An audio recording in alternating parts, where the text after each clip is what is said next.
Altered state of studios. Those dwarves, that's us. We are holding up the pyramid. We are fat of the junk food, poisonous water, chemtrails, polluted air. But the day we step aside, their pyramid will collapse. Here is a little teaser for my next video about the real control masters. Thanks for watching.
Let's take a look at the behavior of the Romans. Is there a mammal that is acting in the same way? Have you ever seen one wolf leading thousands of wolves and attacking some territory? Or a king rat? A gigantic bear leading his troops into enemy territory? I don't think so. The only place I see this kind of behavior is in the insect world. The black ants attacking the red ants, slaying their enemy, looting their nests, bringing back the spoils of war to their queen, exterminating without mercy their enemies.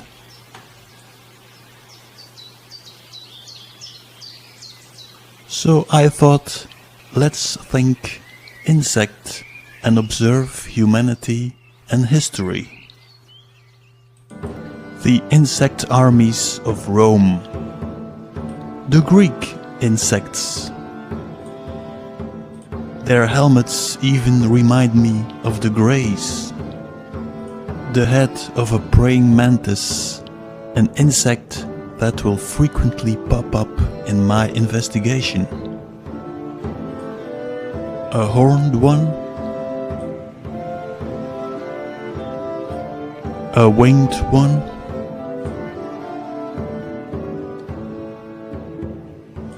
in the Middle Ages they dress like ants and beetles. Okay, you might say, they might have been inspired by insects to design their harnesses. But when you look at Egypt, it starts getting creepier.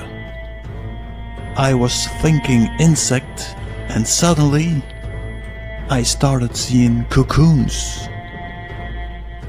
The crozier,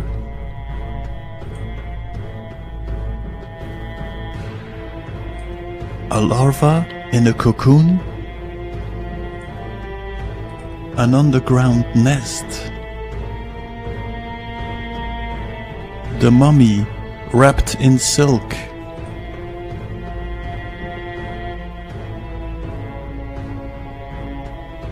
the Egyptians were making themselves ready to go to the afterlife.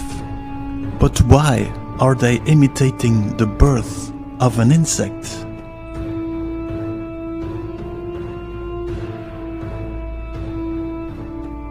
On the sarcophagus you see the image of the winged Isis. Everybody sees them as the wings of a bird. I would make them wings of an insect. Isis, Ishtar, Asherah, the queen of the hive. Let's look again at the cone-headed praying mantis, Isis and Madonna on the Super Bowl. Let's take a look at the ceremony. Madonna arriving with her Greek-Roman insect army. Waving palm tree leaves? No, let's make them insect wings. Sitting on the throne like the queen of the hive. Making ritual moves. So, let's take a look again at the Egyptian image of Isis. Let's take a look again at the sun between the horns. What would that mean? The adoration of the sun. To understand this, I will take this video to another level. I will explain why humanity suddenly started behaving like an insect.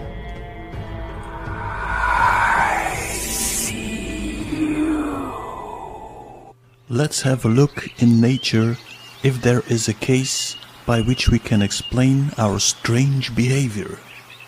Let's watch a short video. Wasps are often characterized as aggressive and an insect to fear. A recent study reinforces this general perception by exposing them as master manipulators. Researchers in Japan learned that when it comes to the task of wasps nurturing their young, they make another insect do it. Spiders appear to be the preferred caretakers, and to get them to perform the task in a satisfactory fashion, wasps employ the power of mind control. When it's time for a wasp to release its eggs, it will do so on an arachnid's back. In addition to being saddled with the responsibility of hatching the larvae, the spider is injected with a substance that makes it do the wasp's bidding. That involves building the offspring a comfortable home. The preferred nursery is what's called a resting web, the sort of denizen a spider spins for itself when it's molting and doesn't want to be bothered by incoming food. Further, when the newborns get hungry, it uses the host as a nutrition source, feeding on it until it's sucked it dry. So, the spider normally makes this kind of web. Now it's making this kind of web. The wasp's consciousness has taken over the consciousness of the spider, and now it is using the body of the spider to make a web of its own. Let's take a look at our behavior. We are hunter-gatherers and live in the forest. That provides us of everything we need. Then something happens. Suddenly, like the spider, we start destroying our habitat and start creating a completely new environment.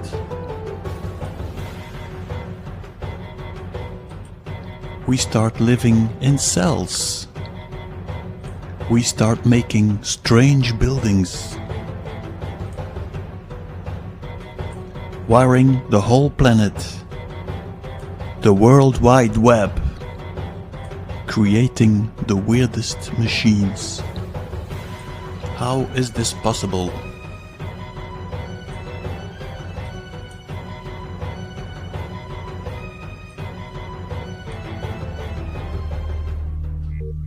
Let's go back to the bigger Earth in the plasma ball. Think of it as a cell, a nucleolus and a membrane, floating in an unknown substance. In the core of the planet is a black substance, an intelligent liquid, responsible for the script of the planet.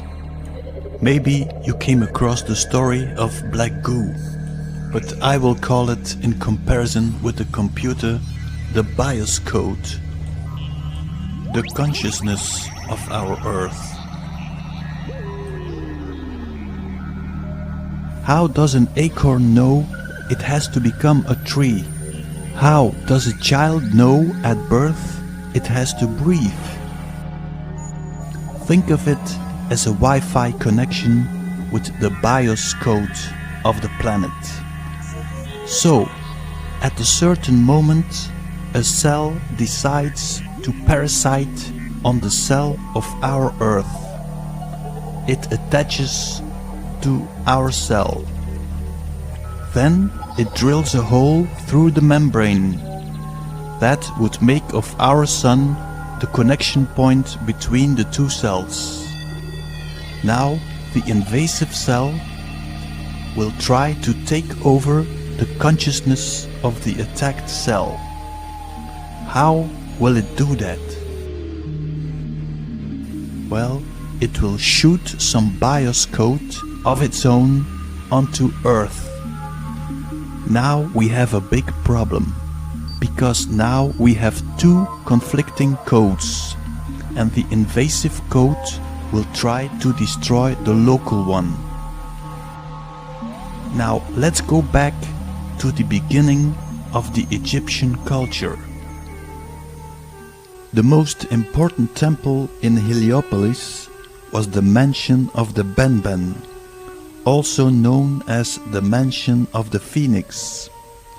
In the middle of the temple, in an open courtyard, stood an obelisk, on top of which sat the Benben stone. This was a black conical stone that looked like a small pyramid. Throughout the ages, the original Benben was copied in different forms. According to the Egyptians, the stone literally fell from the sky. The Benben stone was seen as the solidified seed of Atum, the stone of creation. It was on this stone that the phoenix or Bennu bird would return every 12,594 years and place its new egg. At that moment, a new era of mankind was started. The Bennu bird came from the Isle of Fire, the mythical place where the gods were born. So, let's go back to this picture of the two cells uniting, the Vesica Pisces. Throughout history, this image was used for the iconography of the female genitals.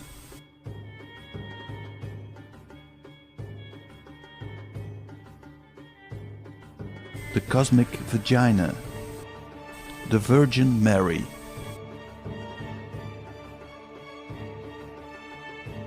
Why the Virgin? Because there was no sexual act. A piece of itself, the Benben stone, was shot into the atmosphere. Next, the Benben stone was called the seed of Atum and put on an obelisk. Now you have the phallus symbol. Next, you put the phallus symbol in the Vesica Pisces and aim it at the sun.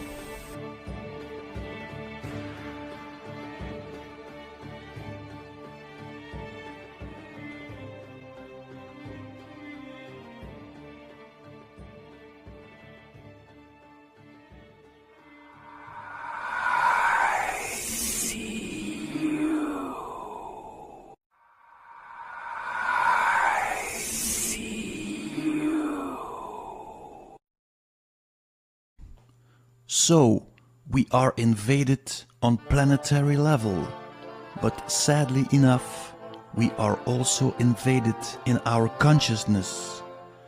In our mind, there was only one voice, the voice of planet Earth. Everything that happened was in favor of the growth of our planet. Organic life was flourishing.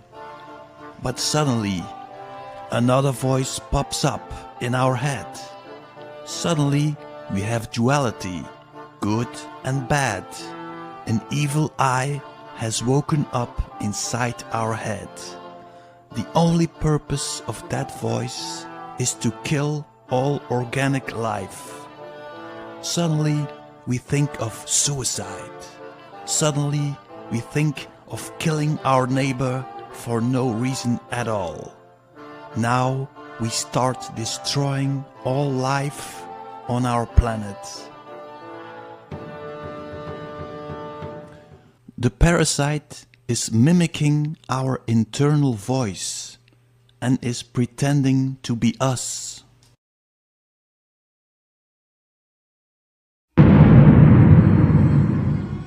That way it is hiding from our awareness. How do we get rid of this parasite? Let me tell you the story of Ramana Maharshi. In the summer of 1896, Ramana went into an altered state of consciousness, which had a profound effect on him. He experienced what he understood to be his own death, and later returned to life. So, Ramana experienced his own death. I think he experienced the death of the parasite. From that moment, he was in a state of unselfishness. Ramana advised the method of inquiry into the nature of the self by asking the question, "Who am I?" He wants you to ask the question, "Who am I?" I being the ego. That way he asks the parasite, "Who are you?" thereby exposing it and making it to leave. Because of universal law, the parasite needs our consent to stay here. Therefore, it has to lie to us all the time. The moment you see it, the parasite is out.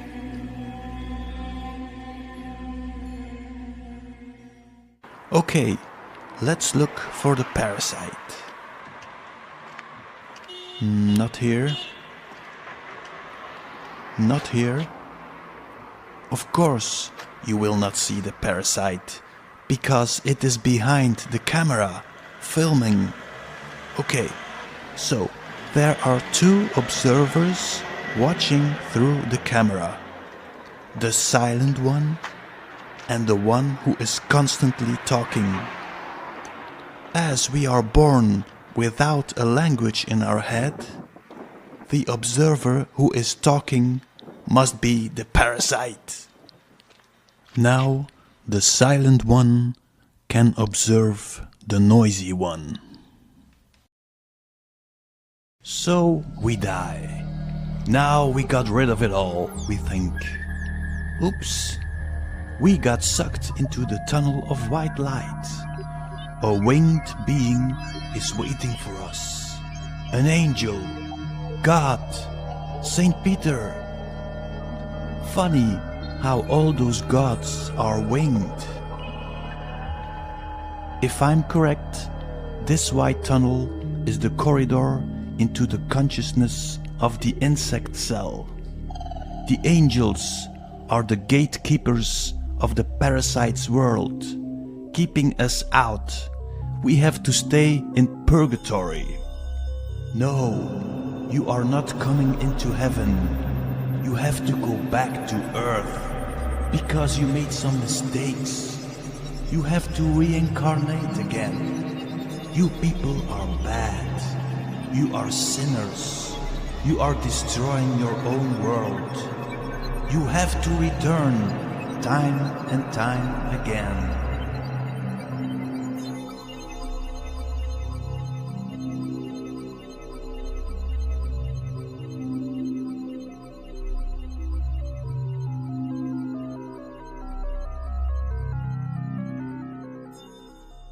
Okay, let's return to the Benben stone and see what Stanley Kubrick has to say about it.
Let's return to Egypt for the birth of the Illuminati. Pharaoh Akhenaten decides to get rid of the multiple gods of Egypt and installs the worship of the solar disk, Atum, introducing the first monotheistic religion. The Illuminati are those who are illuminated by the sun. But the priests revolted and Akhenaten was expelled from Egypt together with his followers. I think Moses was Akhenaten and he took the stone with him. Here begins the story of the spreading of the infection. You can follow the trail of bloodshed throughout history. Arriving in Israel, installing the sun cult.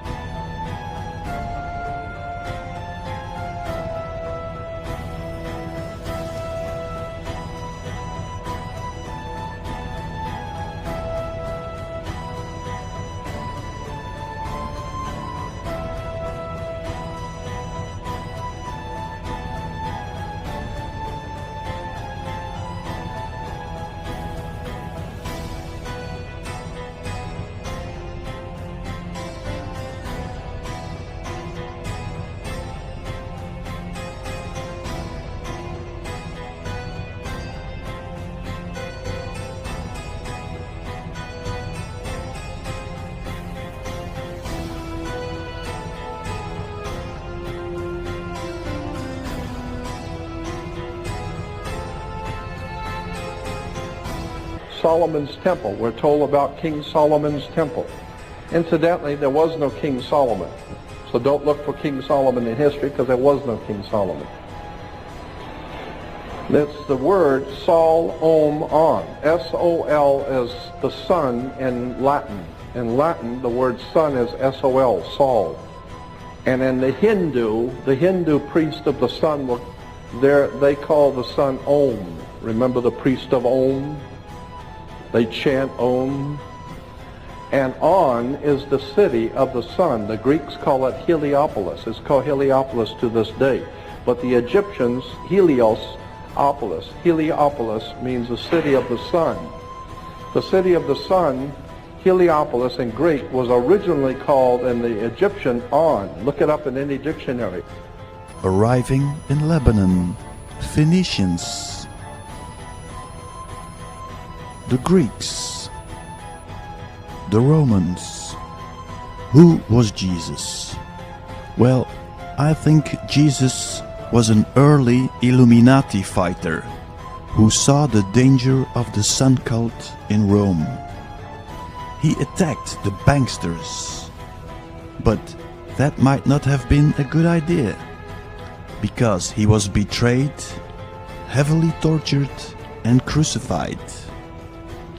But the Illuminati played a very clever trick. They assimilated him into the sun cult. They invented the story of the resurrection of Christ, like the phoenix. They gave him 12 apostles, like the 12 sun gods of Mount Olympus. They gave him an aura, the sun. They made him a tranny, let him give the sign of Baphomet, welcoming the phoenix. Are you sure you are worshipping the original Jesus? The infection is spreading to Europe. Europeans are colonizing the world. Britain is ruling the waves. The infection in America and Russia.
I'll be back. Okay, let's recapitulate. A parasitic cell is attaching to our cell.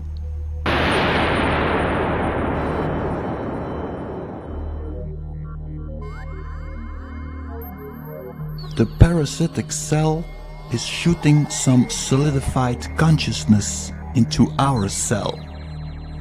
This consciousness is infecting people on our Earth. They are now playing the agenda of the parasite. It is communicating through channeling, and it is pumping its technology into Earth. The parasite is an insect with a hive mind. It is presenting itself in many forms, mainly bird-like, because in this form it is recognizable for organic life forms. When the collective consciousness will collapse, the parasite will take over. Therefore, the invader has to traumatize people. So they will finally give in and accept the arrival of the entity. The Illuminati think when their entity will return, they will be sitting on the right hand of their Lord. What a joke! They will be eaten like all the rest of us. We live or die together. For thousands of years now, they are trying to pull in their entity. But it will not work. Because as long as even one person is resisting, they cannot enter. And I can assure you, I am not going to give in. And I hope you don't. So here is a little exercise for your subconscious mind.